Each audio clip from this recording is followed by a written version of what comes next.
क्या कोई मरने के बाद भी जीवित हो सकता है? जी हां, भारतीय सेना का एक सैनिक शहीद होने के बाद भी आज तक भारत चीन सीमा की रक्षा करता है।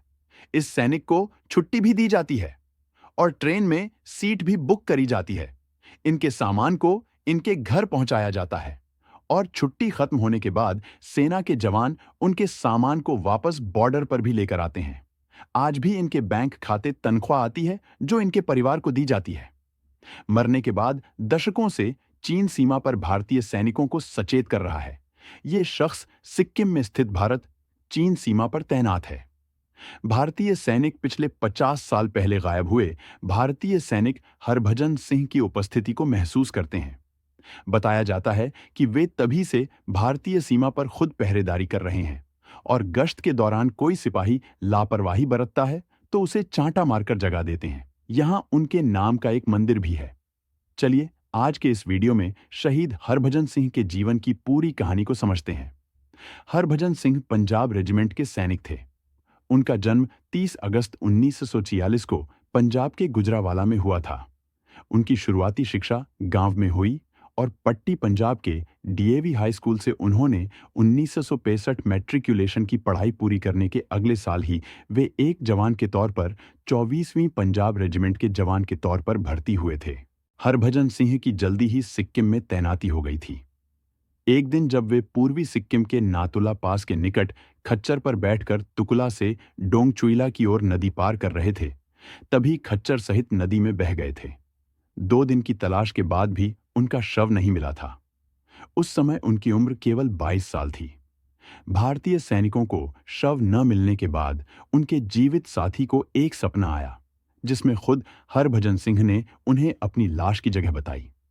इसके अगले दिन उनके साथियों ने उसी जगह पर उनका शव देखा, जिसके बाद उनका पूरे राजकीय सम्मान के साथ अंतिम संस्कार कर दिया गया। लेकिन चमत्कार का सिलसिला तो जैसे शुरू हुआ था। उसी दिन से जब भी सीमा पर भारतीय सैनिक गश्त में जरा सी भी लापरवाही करते तो उन्हें एक अदृश्य चांटा पड़ता था। बाबा हरभजन सिंह को लेकर कई तरह के चमत्कारों के किस्से सुनने को मिलते हैं। वे कई बार लोगों को कभी गश्त लगाते दिखते हैं तो कभी अजनबियों से सैनिक के तौर पर बात करते हुए सुने जाते हैं। सीमा के सैनिक उन्हें बाबा की तरह सम्मान देते हैं। उनका कमरा और वर्दी रोज साफ होते हैं। रात को उनके जूते पर कीचड़ लगा दिखाई देता है। यह सब भारतीय सैनिकों के लिए एक सामान्य बात है। इन बातों को वहां गए अफसर तक स्वीकारते हैं।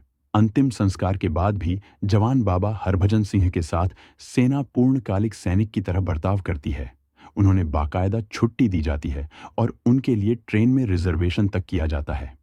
इसके अलावा उनके साथ 2 सैनिक भी जाते हैं जो उनका सामान उनके घर तक छोड़ते थे और छुट्टी खत्म होने पर उसे वापस लाते हैं।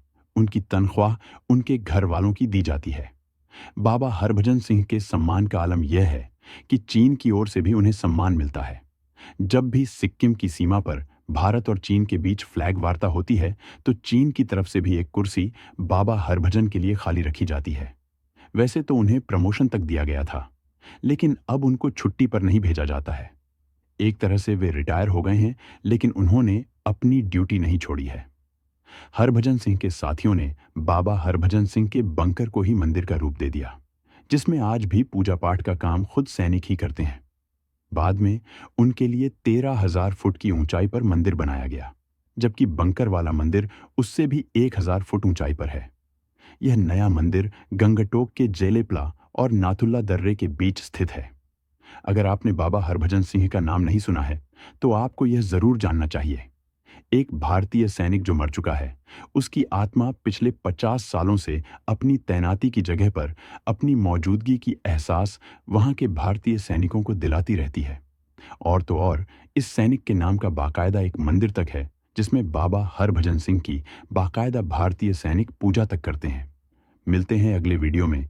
जय हिंद, जय भारत।